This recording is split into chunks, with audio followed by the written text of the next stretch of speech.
Good afternoon and welcome to the Federal Executive Forum celebrating 17 years of profiling excellence in government IT mission programs.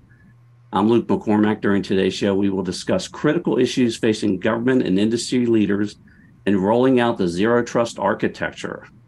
With me on today's show are Scott Davis, Chief Information Security Officer, U.S. Customs and Border Protection, Bo Hauser, Chief Information Security Officer, U.S. Census Bureau, Jeff Reichart, Vice President, Public Sector Strategy, Veeam Government Solutions, Chris Roberts, Chief Technology Officer, Quest Software, Akiba Saidi, Vice President, IBM Security Federal. We're talking about Zero Trust architecture, and we know this is a journey. Scott, we're going to start with you. Welcome to your appointment. I know you were acting for quite some time. You've been in that role. Fairly new to the role, a lot of moving parts over there at CBP. Talk to us about your Zero Trust architecture journey. All right, well, good morning. Thank you, Luke. Thanks, Tom, for the invitation. So I'll back up a little bit. We worked on a cybersecurity strategy that was published in March of 2022. It's our strategy for cybersecurity for CBP for 2022, FY22 through 24. So it gives us 3 years, and that lines up with the OMB memo for implementation of Zero Trust architecture. And fortunately, my CIO was having us lean forward in some of the things that the Zero Trust architecture incorporates. For example, there's the identity pillar. We had already looked at centralization of our identity capabilities and our platform within the cybersecurity directorate that I'm now honored to manage. So within that offering, we've got privileged account management, role management, and then authorization. So we've now incorporated about 150 applications and over 750, nearly 800 unique URLs. So that gives us simplified sign-on or single sign-on. It gives us multi-factor authentication as well as phishing resistant. We also incorporate login.gov. So that's for our public-facing applications that folks may be familiar with, like Trusted Traveler. Another area is the network pillar. We're one of the areas that's been putting in demonstrations and pilots of the Trusted Internet Connection 3.0. So we had Trusted Internet Connection 2.0. We're working towards 3.0, which will give us a lot of different capabilities. We also have an offering where we're working on network microsegmentation. So to give us the ability to reduce the blast radius if something, hopefully not, goes wrong, we'll be able to make sure that that segment is shunted off, improves our ability to respond and recover. We have a project plan. We did a gap analysis for across all of the Zero Trust architecture. We'll be briefing senior leadership. I have a briefing that I'm going to be giving to our CIO and as well as our deputy CIOs across all pillars. I did that gap analysis to make sure people had an understanding of what Zero Trust architecture means, and then finding out where we stand within CBP already, and then putting projects together to roll out to make sure that we hit that FY24 deadline. So those are some of the things that we've got going in within CBP. It sounds like you all are really on a tear there, and I know Sonny's very aggressive in posturing. A nice lineup on the budget. I think that's great, and it appears that a lot of folks are really making sure that the identity management piece is first and foremost. Bo, how about over at U.S. Census Bureau? I know you've been on this same journey ever since. Well, quite frankly, before the OMB guidance came out.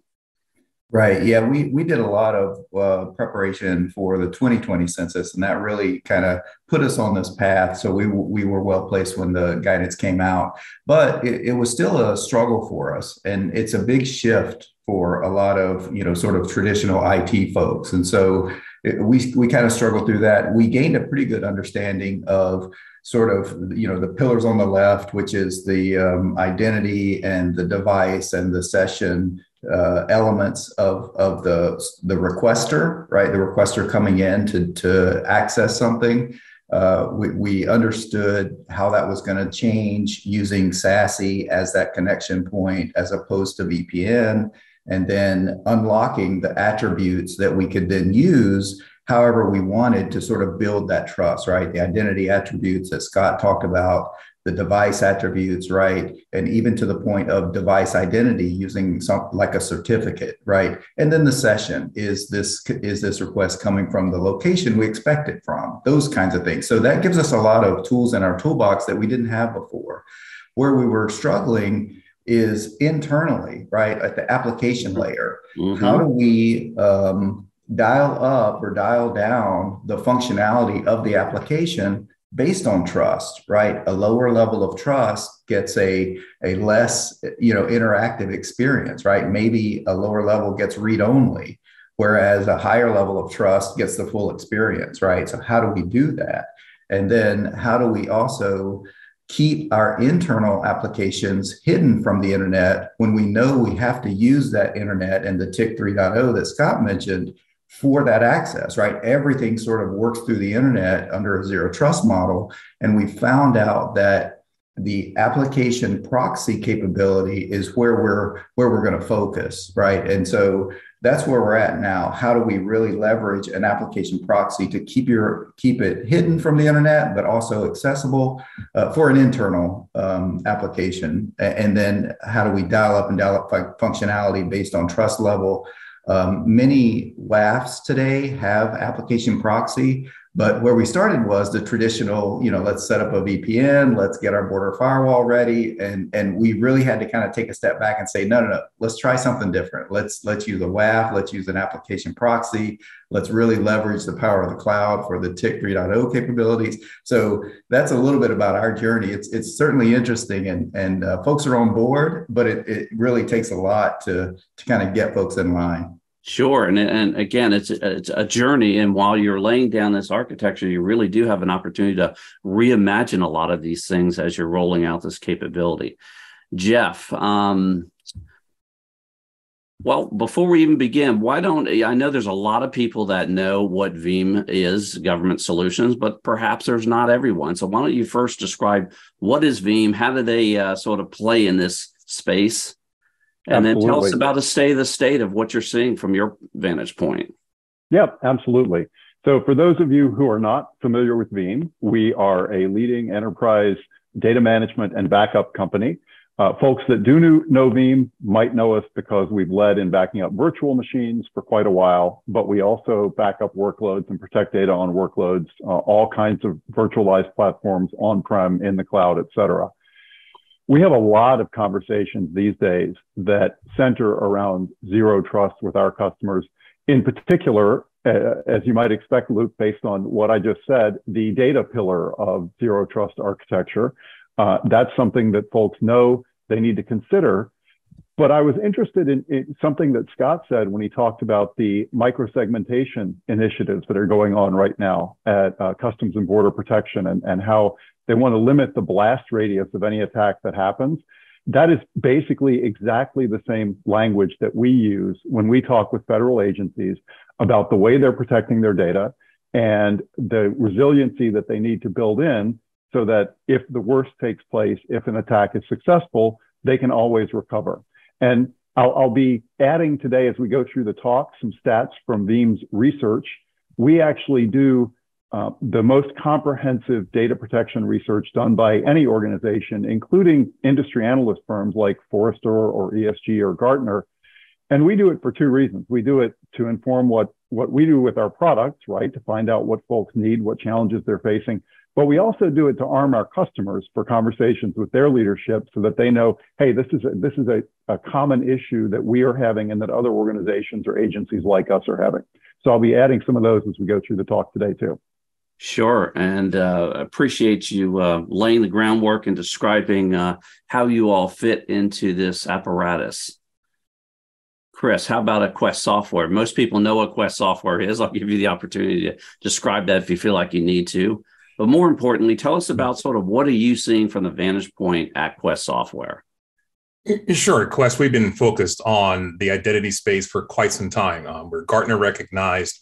We're deployed across probably 90% of the federal government in some way, shape, or form. So I won't call out the agencies on the line today, but we're in those data centers as well. The point really is that those solutions are on a maturity path to achieving and helping achieve zero trust across our federal partners. So when you think of identity, quite frankly, we often take it for granted. We think of it as a username, password sometimes, simplistically. But quite frankly, it's the thing that creates our uniqueness on the planet. When I walk, my face tells me who I am. My fingerprints, when I enter the country, tells CBP who I am, for instance. So it's that person, place, or thing identification for all of our systems and objects that we critically need. We focus not just on the identity piece, but also the plumbing. The plumbing that we take for granted usually are things like LDAP directories, primarily Active Directory. Most of the really significant breaches we've had involved a compromised credential that started with Active Directory. So someone compromised an attack path. They figured out exactly a vulnerable service account or God forbid, an actual end user with admin privileges, and were able to laterally move across an organization. The idea around zero trust, or least privilege, as I grew up knowing it, quite frankly, was to really stop that type of activity. So we focus in on the nodes, the users, the data, but now more importantly, even the APIs, because we know that there are applications that have APIs embedded, that they make calls to different services outside of the organization, for instance, on the public internet, for instance, that basically can serve as an entry point for malware, for ransomware, or worst case scenario, a threat actor to actually gain control of an enterprise. So those are the things we actually focus on, and our solutions are broad in that category. But identity, now we found out, quite frankly, is literally the next perimeter. So the moat is gone, so to speak. No question about it. And identity becomes such a key piece of that. No question that these bad actors have used that playbook over and over. And it's pretty frightening when you start thinking about machine-to-machine identity management. So I appreciate all the work that Quest is doing there. Akiva, how about at IBM? A lot of different moving parts there. You all have such a broad viewpoint. Tell us what you're seeing from the vantage point of IBM. Yeah, sure. So I think one thing, well, we're seeing progress. There's no question about that when it comes to zero trust. It is still very much the focus, very much a top of mind for a lot of organizations. But we are seeing progress. I think over the summer we had a report, just to give some statistics, and then I'll kind of give more of some anecdotes that I've just been seeing based on engagement within the industry and clients. So over the summer, we produce every year, this is our 17th year, cost of a data breach. And last year was the first year we actually started to measure implementations of zero trust. And the movement was from 35% of organizations identifying as deploying zero trust architectures up to 41% this year. And we were also able to measure an overall cost savings of those that are implementing zero trust implementations, $1 million and slightly above. So there is some measurable progress, and that's a study of 550 breaches around the world. So that's a bit of a global statement of what I just described. I think there's definitely progress on agreeing on the definitions. I think there was a lot of chaos and confusion about, single vendor implementations or, deploy this and you've got your zero trust magic push button architecture. There is absolutely no magic button in zero trust. And I think you used the word that I'm now more consistently hearing everyone reflect, which is it's a journey.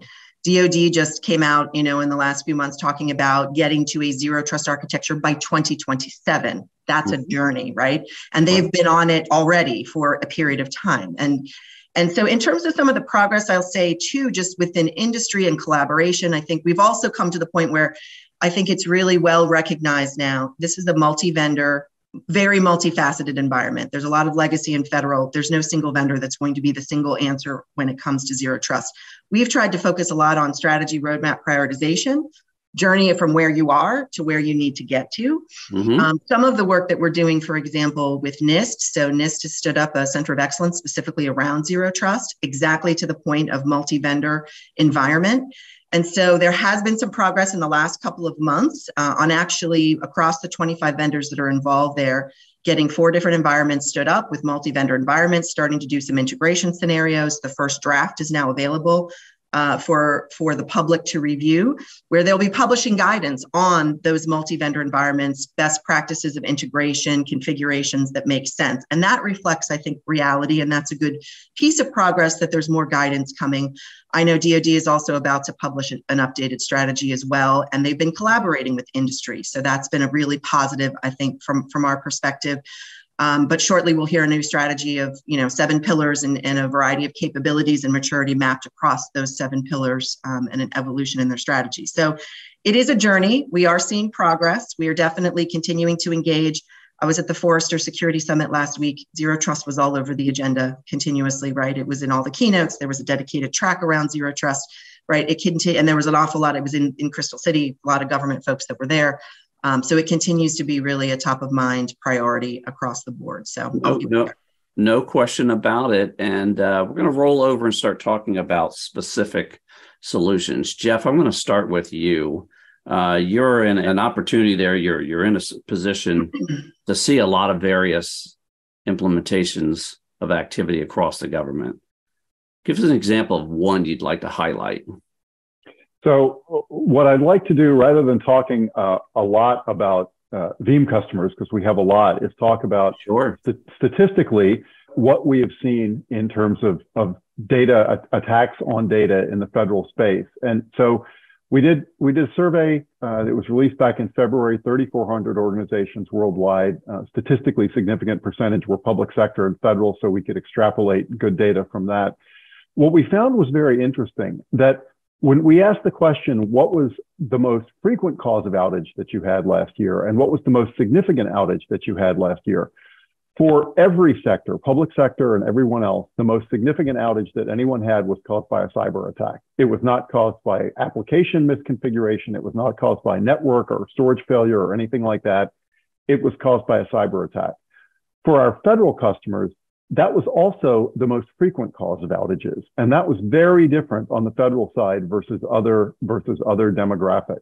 So when we have conversations with our federal customers, and the agencies that we've seen that have had success have taken very seriously the idea that they need to protect their data in such a way. Chris said a few minutes ago, the moat is gone. And I think we're all clear about that, right? There's no wall protecting our data. We have to, as Veeam's Chief Information Security Officer, Dil Vega says, assume a state of constant breach. So if we assume that the adversary is already on the network, that he's escalated some credentials, we have to put resiliency in place that'll protect our backups, in the conversations that we have with customers against even an adversary with elevated admin credentials. And so where we have seen customers doing that successfully, they've taken very seriously the idea that they need to have immutability or an air-gapped solution for their data protection. And that, there are a lot of agencies with large data volumes that rely on tape for backups. Tape can be a good solution in that space if that's something you're relying on. You just have to make sure that it's not capable of being attacked by an adversary who's gotten on the network. And obviously, there are a lot of great storage and cloud solutions out there too.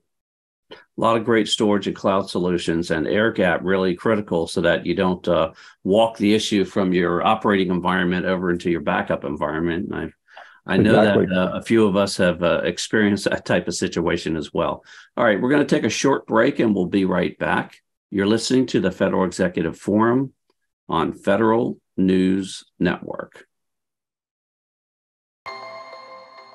Welcome back to the Federal Executive Forum on Federal News Network. We're talking about zero trust architectures, and we're talking specifically about, specific programs. And I'd like to throw it over to you, Bo, and give us an example of a program you'd like to highlight where you're using this capability and it's enhancing your operating environment. Yeah, I'll tell you about the initiative that I'm most interested in.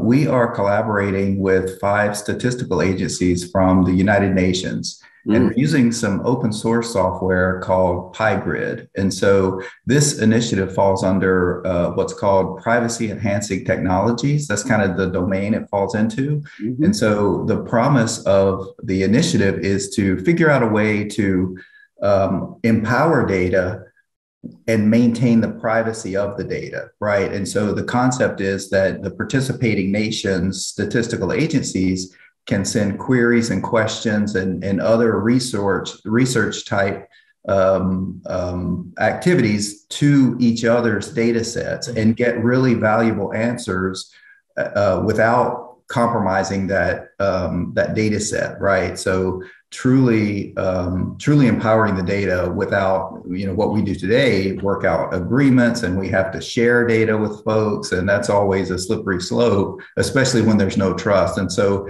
how Zero Trust is helping us is, one, there is no trust here. This is a multinational collaboration. And so you're talking host nation to host nation. So you don't have the same baseline of trust that I would have if I were working with Scott at CBP. We're both federal agencies. We have that foundation that doesn't exist here. So it's true zero trust. And so we're able to But if we were taking a traditional approach, we would be doing the firewall and the VPN and all these types of things. Right. With a zero trust approach, we're able to use policies and attributes to maintain the granular control that we need, so that we can be very surgical with what activities and actions are allowed, right? So it's really a game changer for an initiative like this. And we're still in the pilot phase. We're still using public data, for example. So it hasn't gotten to the point where we've thought about using private data yet, but we're hoping to get to that point soon. Wow, and that's interesting. I hadn't really thought of that concept of the use of this architecture and these external partners, of which I know that CBP has tens of thousands of those. Akiba, I'm going to come to you and ask you same question in regards to if you'd like to highlight a specific program that you're seeing an agency work on. Perhaps you're working with them or multi-agency. Mm-hmm. Yeah, I think there's a few good examples, but I think there's, I might highlight one from a people perspective and one from a technology perspective. I think, and I, you know, as we were just chatting on the break here, I've gotten really passionate around this people side of Zero Trust, because Sure. I think in many respects, it is, you know, the people and the cultural changes that have to occur are almost the bigger barriers than the technological barriers to implementing a Zero Trust roadmap. And we have seen that play out in real time. So we have executed hundreds of workshops. We have dedicated programs with a variety of clients, but there's one I have in mind in particular that we've run an entire sort of end-to-end program across their top leadership. And then when we think of Zero Trust and the pillars, the folks that own the applications, that own the data, that own the networks, et cetera, right? And going deep into each of those areas.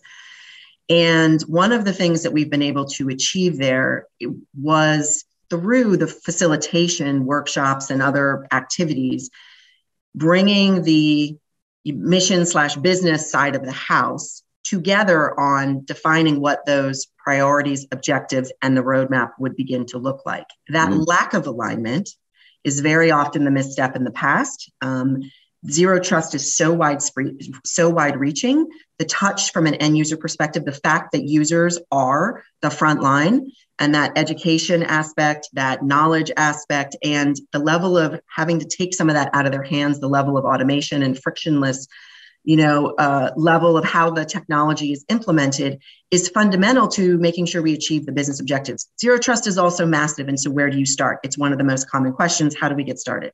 Well, aligning with the business priorities. And so literally in this one program, we've run 26 different of these types of forcing functions. And some of them were quite painful. Some of them were really painful, getting the security team and the business team together.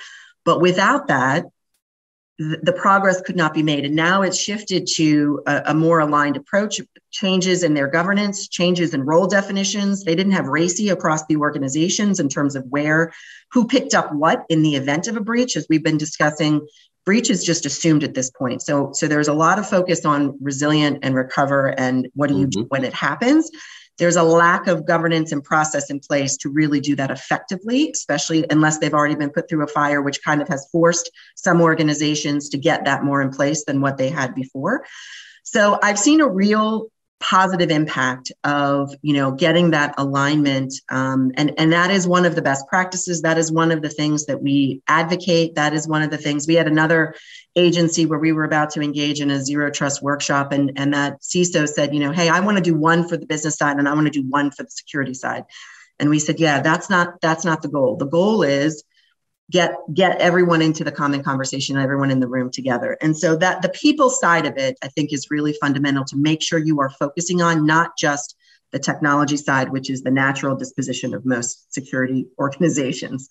On the technology side, I'll say, we've looked at, generally speaking, 4 broad use cases that Zero Trust implementations are really falling under. And one of the ones that really shot to the top was around remote workforce. And so projects around networking, projects around microsegmentation, projects around SASE are some of the leading starting points that we've seen where some things like identity were a little bit more mature and in place. And we started to see this focus on the networking, and especially because of hybrid work model that everyone was forced into, but definitely within the federal government as well. I'm starting to see some of those technologies coming into play and starting to see an uptake in some of those areas as well. Identity, a key piece, culture, certainly a key piece. Let me go up to Scott. Scott, you have a lot of moving parts over there. You sort of top line them. Do you want to give us an example of one that you would like to highlight that's really sort of unlocking this capability? Sure. So in the first segment, I talked a little bit about identity, and I think we're probably most mature across the pillars of Zero Trust in our identity capabilities. I'll talk about data. So identity is key to making sure that we have the right people having the right access to the right information at the right time. Well, it's that data that's the key piece of that. We have to have that data strategy, data tagging, understanding what the data is and who should access it and when. So one thing I want to make clear, a lot of folks may not understand this, but as the CISO, Zero Trust is not only me. This is literally an all hands on deck type thing for OIT, information technology organizations. And then the business side of it, the people side of it, CBP isn't a bunch of IT people. We have Border Patrol agents, we have Air and Marine operations, we have a bunch of different people who are non-IT. So having an understanding of what their data is, and is it law enforcement sensitive, is it FOUO, is it PII, personally identifiable information, and then who should access it and when. So our chief technology officer, he's multi-hatted like a lot of folks. He is also our acting chief data officer. He put out a data strategy just a couple months ago. So that's going to help us guide our implementation for that data pillar within Zero Trust. And then fortunately, he's going to be able to take one of those hats off. He's going to be hiring a chief data officer. Hopefully the announcement's in the next couple weeks. Okay. And so that person will be charged with getting that data strategy implemented. How do we work across all of IT to make sure whether it's the network piece, the identity piece, applications, workflow, workforce, the cultural piece. That's one of the key areas that we're going to have. So I think really within all of the pillars are very important, but I look at the identity and the data pieces are critical to make sure that we get it right. And I think with the activity that we're doing within CBP, we're going to be well on that path for the data pillar. Right. You point out again the culture, and also there's various layers. It's not as simple as sort of secret, top secret, and unclassified. A lot of different nuances there that are super important. Sure. Really do appreciate that. Chris, how about at Quest? Can you give us an example of a program you'd like to highlight? Sure. I'm going to feed off of something that Akiba and Scott just hit it on, and that is you cannot separate Zero Trust based on where someone sits in an organization. So yes, there's a heavy technical bent to Zero Trust, but there's a significant business or operation side of it too as well.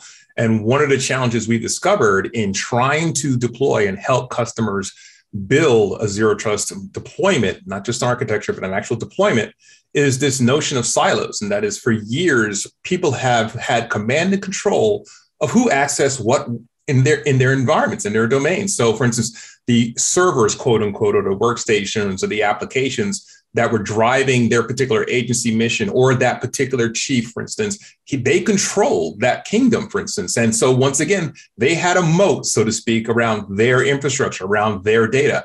Zero Trust means that I now have to collaborate across not just my agency, but interagency and across the government, for instance. And in the private sector, it's even worse. So you think of what we take for granted when we order something in our Amazon cart, just how many services have to be authorized across them to even access, for instance, my credit card and simple things like that. You take that to an agency. Well, how do you now remove those silos or those command and control centers of control from a particular chief? And that means that there's going to be some wrangling or negotiating, or I would say brinksmanship negotiating sometime to get that control away.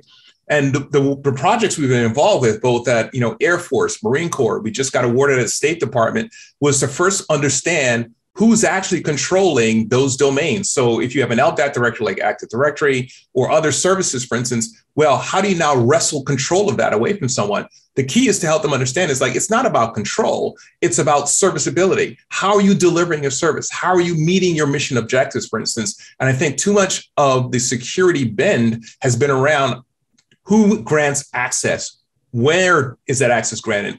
And that makes for a very significant hurdle when it comes to overcoming those silos. So the first step I've seen is consolidation of those directories, consolidation of those silos. So basically from a disparate model to a more centralized model. And then that gives you the ability to now take a step back and actually look at your kingdom, so to speak. We keep coming back to this kingdom and moat thing, but I'm sorry. To step back and look at it from the standpoint, okay, now who really should be doing what, for instance? If you just have a simple application that just works on one specific thing, for instance, really, do you need domain access privileges across the entire organization? And every time we've seen a breach that, Jeff hinted at it, cyber breaches, when they happen, it happens because there is access granted to someone who shouldn't be in your organization. And if they can move laterally, and the best way to move laterally is to get access to some admin or super user provisions or credentials. So for us, we try to figure out exactly one, who's got the keys on the Windows side, the Linux side, for instance, and then other operating environments, and then consolidate those things to the point where a CISO can now step back and say, now, based on who you are and what you do, I can now determine exactly what level of zero trust or least privilege you should actually have. And then I can also determine things like impossible travel from that information, because we used to never know where people actually were. So when we do all these things in concert and consolidate these efforts, you get across the issue of execution. And once we can help our agency partners develop a better execution model, zero trust becomes something that everyone can live with, everyone can point to and says, yeah, it's actually working for me, versus it being a struggle for control within the organization.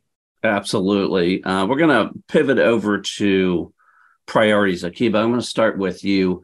What are the priorities? What's the demand signal that you're getting these days in regards to where the focus is?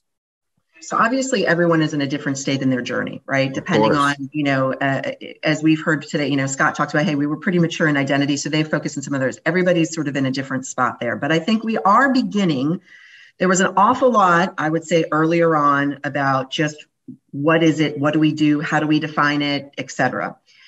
Now, I think we've got a much more defined thought process by most organizations, but there is still not yet the really moving forward on a number of projects. There was not funding that came with all the mandates, right? So that's a big piece of some of the things that we've been talking about in amongst, some of the community, that really 2024 is going to be the first time you can actually write into your budgets and plan ahead in some of these areas.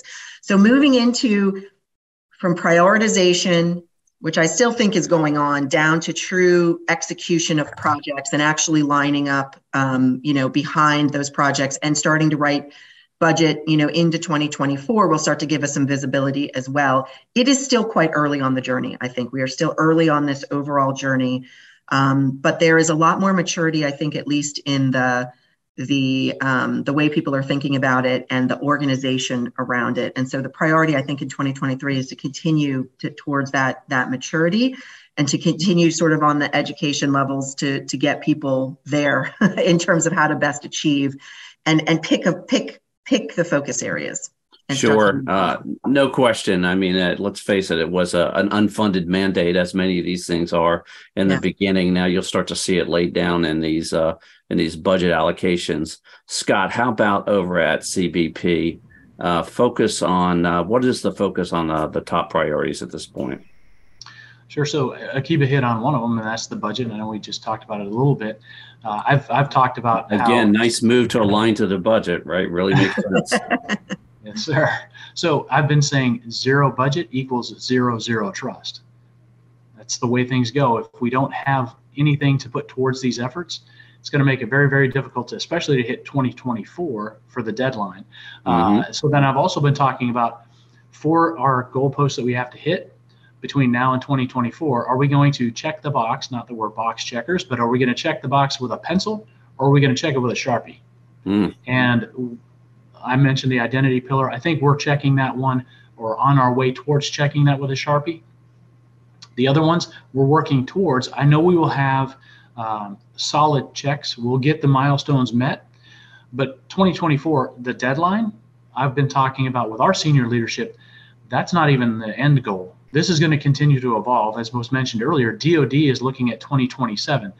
Even 2027, we're going to continue to evolve what is zero trust, what it means. If you think back even 5 years ago, not every employee within CBP had a smartphone of their own. Now think about what everybody has in their hands, the capability, and then protection for that. Fortunately, the cultural piece, the education piece, some of that's being done for us in an unfortunate way. People are now aware of identity theft, breaches of their public information. So they're worried about it on their personal side. That carries over into our government side, our workforce side. Mm-hmm. Because of that awareness, we have hopefully a lesser steep learning curve to teach people what the technical aspects of Zero Trust are. And I think that's one of the key pieces that we'll be focusing on over the time. We're not going to have that easy button that we talked about, but we also need to make sure that our leadership and our workforce understand what's going to be put in place with the multi-factor authentication, with the micro-segmentation, with all of the different pieces that we've talked about, more restrictive access. So someone may not have access to data that they had access to before because they don't really have a need to know. So that cultural and education piece is really going to be key, and it's going to be ongoing. So I think that's one of the activities that CBP, and especially me, will be working on over the next several years.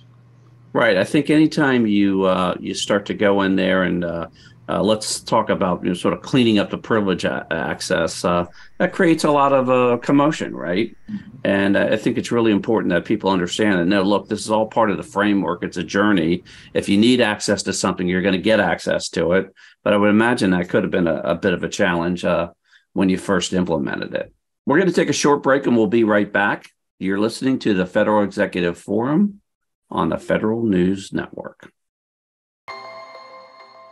Welcome back to the Federal Executive Forum on Federal News Network. We're talking about Zero Trust architectures, and we're specifically talking about priorities. And I'm going to throw it over to you, Jeff, to talk about top priorities with Veeam.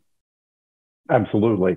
So I've mentioned a resiliency of data protection, resiliency of backups a couple of times already. So I won't focus on that. Frankly, that is and has been one of our top priorities when we speak with agencies and commands that we work with in the federal government, just because it's absolutely necessary. But I want to riff off a couple of things that Akiba and Scott said earlier. Scott mentioned that CBP is going to be bringing on board a chief data officer, and that one of the big challenges around Zero Trust is actually knowing what data you have and making sure that you actually are aware of what the resources are and what the vulnerabilities are. One of Veeam Government Solutions' priorities with our customers is letting them leverage backups sort of at a technical level for doing some of that data classification to sort of offload the burden from the production network. And so we're continuing sort of technically to invest in ways that folks can actually find out what their data estate looks like, where they've got PII, where they've got information that might need a higher level of securing. So that's our second priority after super resiliency for backups, things like air gapping and immutability. And the third, I'll just point to something that Akiba said. We continually find that alignment between the mission leadership and financial leadership in an agency and technical and security leadership is not what it could be. In the backup and data recovery space, we've seen this for years when we've tried to do with private sector and public sector customers, the business impact analysis. What do I need to get running after a disaster when? What really matters to the mission? But we see a lack of alignment as well on the security side, and actually put some data behind that. In the most recent data protection trend survey that we did, we asked IT and security leadership, and then we asked business leadership how well the mission was aligned, if there needed to be a significant overhaul, total overhaul, or everything was fine. And 52% said that there needed to be either a significant or a total overhaul in the way that their organizations were aligned to get secure around what they were doing with their data. So when I hear that, I know that we've got some educating to do, and we're spending a lot of time talking with organizations about that. Wow. Interesting statistics there. Bo. Yeah. Priorities for you at the Census Bureau. There's a sense of urgency at Census. And the reason for that is we only have a few years here up until the middle of the decade before the 2030 census takes over and the entire agency pivots toward that priority. And that's always a national priority. So that's the right pivot when that happens. Mm-hmm. But in the meantime, we really got to work hard to reinvent ourselves before that happens, before that pivot occurs. And so what we're doing is trying to consolidate IT. Like many organizations, we're trying to consolidate our IT. We have a portfolio of information collection instruments, as you can imagine, and then dissemination instruments. And so, we collect data, we process data, and then we distribute data. That's really what we do at the Census Bureau. In the back end, we have a data lake. And so that's where we're really focusing, like Jeff said, and Scott said, we're really focusing on that data as the most valuable asset at the Census Bureau. And of course, maintaining the public's trust in us is always a top priority for us at the Census Bureau. So we know we have to get this right in this age of privacy consciousness that we're experiencing as a society, right? So we're working hard to really make sure that this data lake is as robust as we've talked about here today, that we do have the zero trust principles and policies ahead of that. We just had a demo earlier this week where we were showing staff zero trust capabilities of one of our collection instruments. And one of the aha moments that the audience had was when the team demonstrated that even with an admin account, you were subject to that policy, right? That zero trust policy. Even an admin could not circumvent that policy. So what that did was show people that we've got RBAC, role-based access control, and RBAC will be here for a while, but Zero Trust uses a different model. It's an attribute-based access control approach. And so we're seeing a merge of those two now. You can have your role as an admin, but you're still subject to that policy and those specific attributes identified in that policy to restrict it. And that's why it's so powerful and so flexible, right? Combining those things together. So I think over time, we'll see ABAC sort of fill more of the space. And so RBAC is less and less relevant. And so that's what we're prioritizing now. Sure. And an interesting nuance there. And I would imagine that with this tectonic shift in technology, 50 years ago, you did the census activity the same way every 10 years. Now, I would imagine each 10 years, there's such a shift in technology that there's a lot of redressing doing as far as how one would approach that. So interesting concept there. Chris, how about a Quest software, top priority? Our top priority, quite frankly, is moving our customers, our agencies, from a siloed approach to security and trust to a unified strategy or deployment. And what I mean by that is, just as you were just talking about hiring and bringing on chief data officers, quite frankly, to figure out exactly what data is in an organization. That is a very large silo within every organization. So if you think about it, we have users with their own set of permissions and priorities and objectives. You have nodes that they use or devices, small, central edge devices. And then you have the data, and then you have applications. And today, each one of those represents a different silo in an organization. And we can go even more granular than that. So there's access management in each one of those. Sometimes we do privilege management or privilege sessions in each one of those, for instance. So, and then you have to do governance. And if all those things are siloed, that is, if you have one governance and access and authorization mechanism for your data and a separate one for your users, and yet another one for applications to get access to a firewall, for instance, or to move across segments in the network, then that type of siloed architecture makes it almost near to impossible to really do zero trust the way it's been envisioned. So our goal as an organization really is to move our customers from that siloed approach to a more unified approach, where it is more about the policy around you, not just as Bo was saying around RBAC, it is now really around policy. Who are you? Where are you in the organization? What do you do, for instance? And then also think about identity attributes that make us unique, for instance. So I love my iPhone. I also have an Android phone, but iPhone gives me really good facial recognition, for instance. So it doesn't remove the password. It obfuscates the password, for instance, with another identity mechanism. Same thing with biometrics.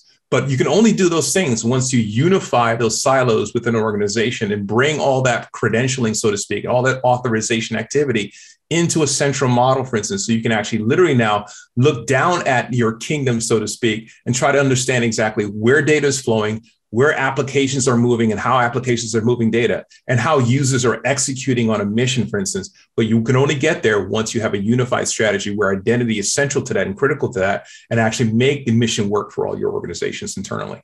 Unified strategy, very, very important here. Well, we're going to wrap it up with our last question. But before we do, I can't resist, Bo, top lesson learned for you. It's really about communication and education for staff. Even our senior level network experts and developers, they struggled with these concepts. So I can't overstate enough the necessity to really talk. We had some spirited debates at the Census Bureau with senior level folks, and we really had to kind of work through that to get to an understanding, and we're getting there. We're still got some loose ends to kind of clean up, but I think generally folks are now understanding the concepts of Zero Trust and really how powerful and flexible it is for us versus something called Zero Trust that seems very rigid on the surface. It's not. It's extremely flexible, but very sophisticated in that flexibility. So that's what I would say. Scott, you all have been on a journey there, early adopters. Top lesson learned that you'd like to share with the audience? Well, we were pretty fortunate we had started early. So that's one of the things, if folks have not started, which in the federal space, I would be surprised. But start if you haven't already. And then the next thing would be do a gap analysis. Figure out what you already have in place so that you understand what needs to be put in place as soon as possible, and then start justifying for additional resources. Top level, senior CBP has been supportive of cybersecurity the entire time that I've been with, the 2+ years that I've been with CBP, had nothing but support for cybersecurity. Of course, Zero Trust is more than just cyber, but that's the high priority that I would say. Start early and then get that gap analysis done, then start working towards those projects. Got it. Akiva, let's talk about 2 to 3 years from now. You're at you're doing a lot of this analysis. You've done these various reports, et cetera. Paint a picture for 2 to 3 years from now. What's it going to look like? Sure. I'm going to go a little further for you too, Luke. I think certainly over the next couple of years, I think, everything we've actually already talked about today needs to continue to be done. It's not done. It's all still part of what's going to continue to transpire over the next 2 to 3 years. The execution on the prioritization of the gap analysis, the education, the alignment on the mission side, all of those things going to continue. I see a lot on automation. So I think there is a lot of focus on how do you automate a lot of things across on the data side and data security, data discovery, data classification, everything across all of the technology pillars to remove more and more of the manual out of the process. So I see a big focus on that. I would be remiss if I did not talk further than that and talk a little bit about quantum, being here from IBM.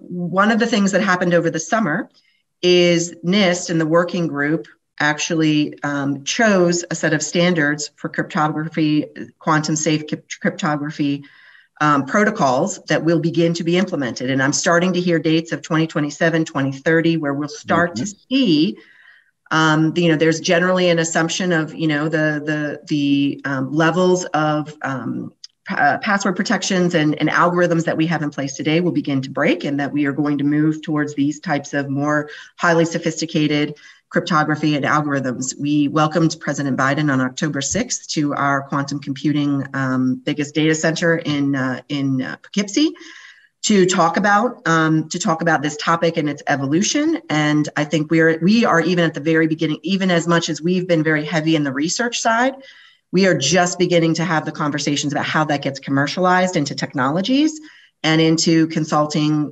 capabilities. And it's become a real topic in the federal space. It is probably the most requested topic I am getting lately, because people are trying to understand what it's about and how it applies, even though the reality of its implementation is quite far down the road. So that's definitely looking further into the crystal ball, but a lot of meetings happening on that topic right now. And we love the focus on that as well. Chris, how about over at Quest? What's it look like in a couple of years?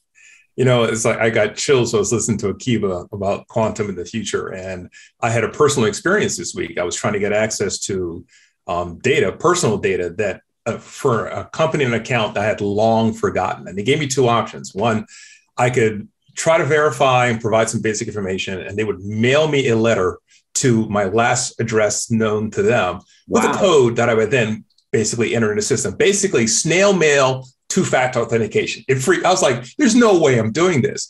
The other option was to try to identify in real time based on information that they had on me. And I was like, okay, let's try this out. And they said, quote, we're going to use LexisNexis systems. And I was like, okay, that's a good hint. So, of course, what they had done was they had crawled credit reports and public information files about data about me, people I knew, my family. And it was fascinating to know what they knew about me. Chilling, but fascinating. Okay. So the nerd in me kept going, like, well, what if I answer this? What I like? So there's uniqueness about us that is in the public sphere, public domain that we have no control over. And so when Akil was talking about quantum and our cryptographic systems start to break, what do we do, quite frankly? And what I've heard scientists and leading thought leaders around this topic start to come to is that the most unique thing we still have as creatures of living beings is our DNA. And I know no one wants to think about it, but at some point, we're going to have something so unique that even a machine cannot impersonate it. And that's where we're at right now. A machine can find out everything about me right now that's in the public sphere and impersonate me and pretty much do anything.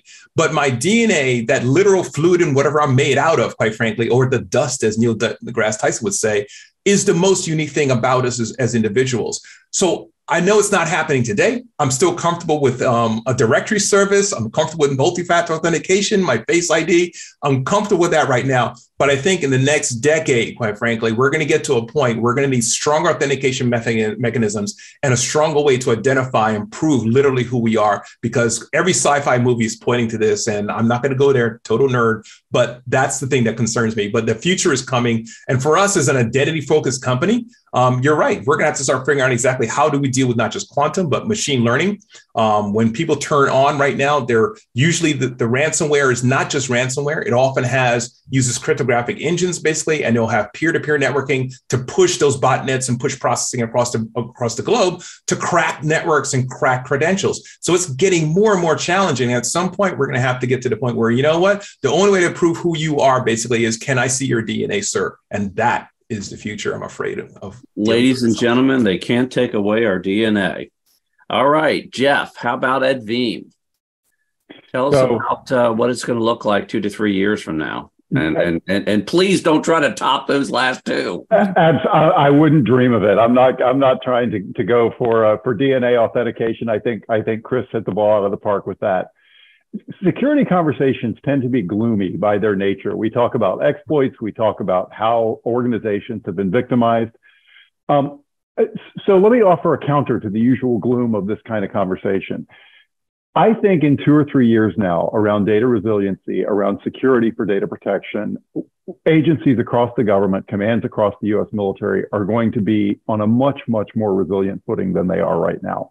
The technical tools to make sure that data stays safe, even if the worst happens and an attack is detonated, are already there, and they will continue to evolve from all the players in this space on the technical level.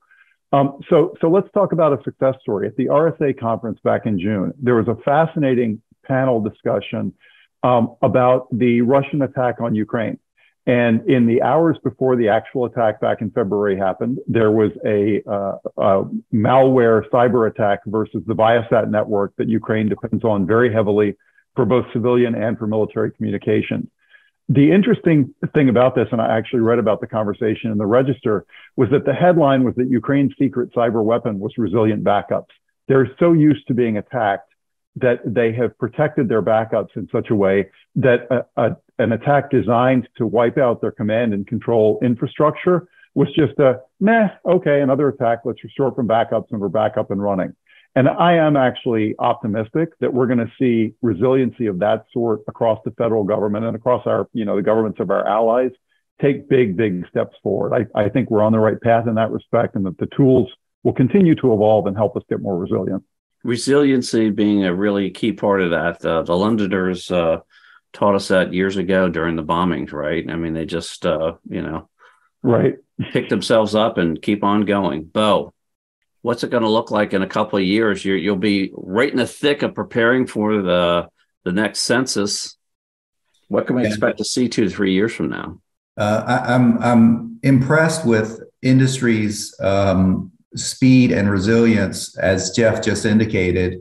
And I think now federal agencies realize just how mature cloud services are, for example. and how protected they are, necessarily so, right? Because these companies would not be in business otherwise. So they're really getting it right. And so I do see a trend of continuing to go to cloud services and really going up that stack of technology, not treating the cloud like a data center, because that's the most expensive version of cloud that you can imagine, but really going up that cloud and using platform and software as a service to the greatest extent possible. And so I think that trend is going to make it much easier on federal agencies to manage IT in a way that maximizes the business, right? At Census, we're in the data business. We're not in the IT business. And so the more we can focus on our core mission, I think the better. And I think these trends of technology moving to the cloud and really maximizing service providers and the cloud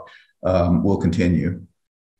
Very good catch on that cloud, not just becoming the next data center. Scott, if I'm a freshly minted Border Patrol agent coming out of the academy, they hand me a gun, they hand me a badge, and what are they going to hand me, an iPad and say, go get them? How's this going to, what can we expect to see 2 to 3 years from now? Well, we are working on some of those technologies where we're going to lessen the burden on our Border Patrol agents and other field operations folks, Air Marine port folks. One of the things that I will say is Zero Trust can become a buzzword.